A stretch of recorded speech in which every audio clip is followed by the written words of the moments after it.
Welcome back.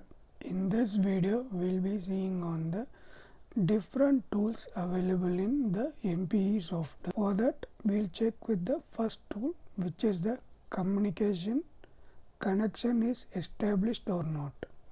So presently the communication is established. So what we'll try to do is we'll try to disconnect.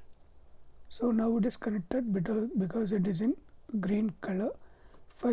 If I disconnect and say it disconnect from the controller, is it okay? Click on yes. So now you can see the controller is disconnected and you got in the offline mode. If you want to go to online mode, click on this option, connection. What is your previous Ethernet IP address? Click on yes. Then it will automatically connect with your controller. Now you can see that the controller is connected once again, and this is a system monitor window where you can monitor the system characteristics, what are the alarms, what is the CPU usage, all those things we can monitor in the system monitor. You can either click on this, if the system is closed you can check from here. Then what is the third option is your scan setting. In scan setting you can set what is the system scan time. So high speed and low speed scans available.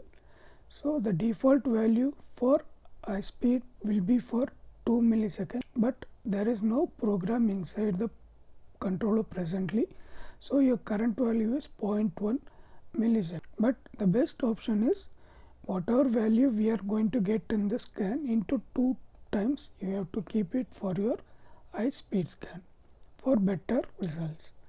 And the low speed scan will be default will be 200 milliseconds, but presently I have made it to 50.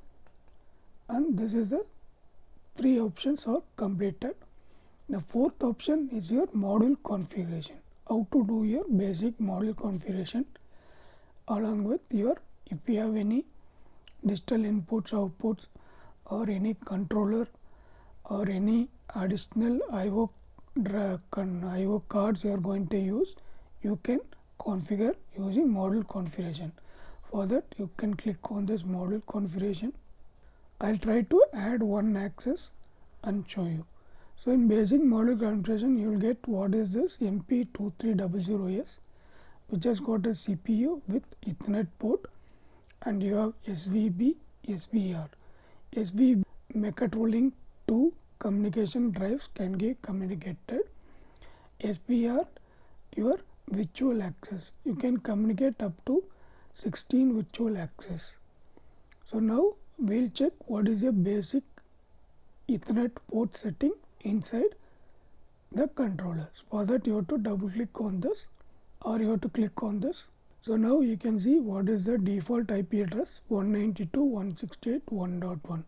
If you wish to change it, you can change these 2 numbers and then you have to click on write, so that it will reflect on your next power off and power on.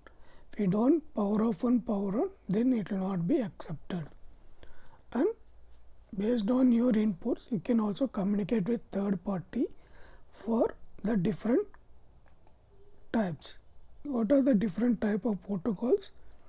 Can do with it extended memo bus, then with mail select and modbus TCP on homegrown controller, again mail select and Toyo. So these are the different protocol types available with our controller. So this can be controlled and configured. For this we will give a different video for doing the basic configuration. In this video we will only see how to do the SVB configuration. Click on OK. Once if there are any changes done, you have to click on write. So this will be the basic procedure. For whatever changes done in the hardware configuration, you have to click on write here and you have to click on save to flash once again. So it will be programmed in the save flash.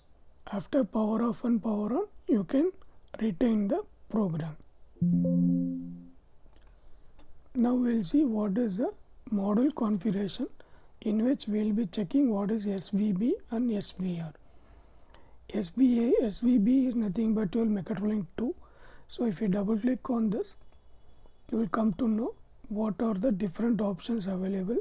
So in mechatronic 2, you will be get a communication type of mechatronic 2 32-byte master mode, in which there are different communication cycles. Based on your communication cycles, you can increase the number of slaves. So maximum number of slaves will be 21, in which 16 will be inbuilt SVB models and 5 will be additional remote IO model. If I want to use maximum usage of the CPU, I have to use 2 milliseconds as my communication cycle. If the application does not have that much access, say for example only 3 to 4 access, I can use 0.5 milliseconds and use 3 number of slaves. For that, you have to click on right, click on yes, click on OK. Then if you click on this, you can see there are only 3 slaves available for this model config. If you want to change in future, you can double click on this and change in the future. Now we will try to show with nothing but your virtual access. So in this you can see there are 16 virtual access. In this, one of the virtual access is already configured. So I'll try to delete this and reconfigure. So I'll click on save, yes, and I will save to flash. Once again, click on OK. Now I will power off and power on.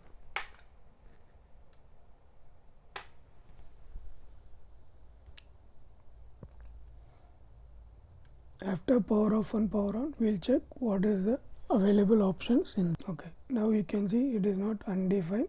So I can define this axis to define select rotary axis. Click on OK. So now you can see this is a rotary axis. Now I can write to controller. Okay, and I have to double click on this. In this you will get 4 different function lists. One is device select, another is parameter fixed parameters, setting parameters and monitor parameters. We will be seeing on the fixed parameters. So the fixed parameters cannot be changed, it will be fixed only for the first time. So you cannot change it every time. Based on your mechanicals, you will be able to check for the fixed parameters. So in this window you can see the basic parameters, fixed parameters. So this is in normal operation mode, and you can see what are the different access selection. This is nothing but finite and infinite access. This finite and infinite I will explain you later in one more video when we are going to use a real access. And the third thing is your pulse. Pulse is nothing but either what is your reference unit selection. It can be either based on mm, degree, inches or user units. So I will use 360 degree for my calculation. I will say degree and click on OK.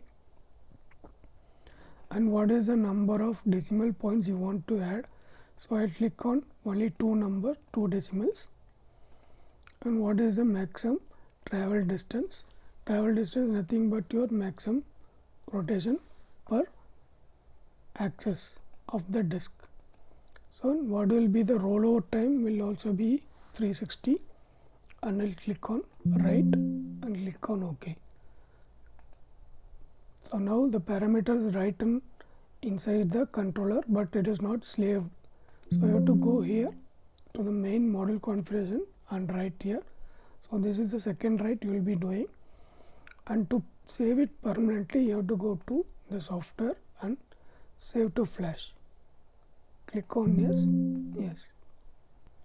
So now that we have configured one access, one virtual access, for that virtual access we will be seeing what is your how to call that virtual access in your main program.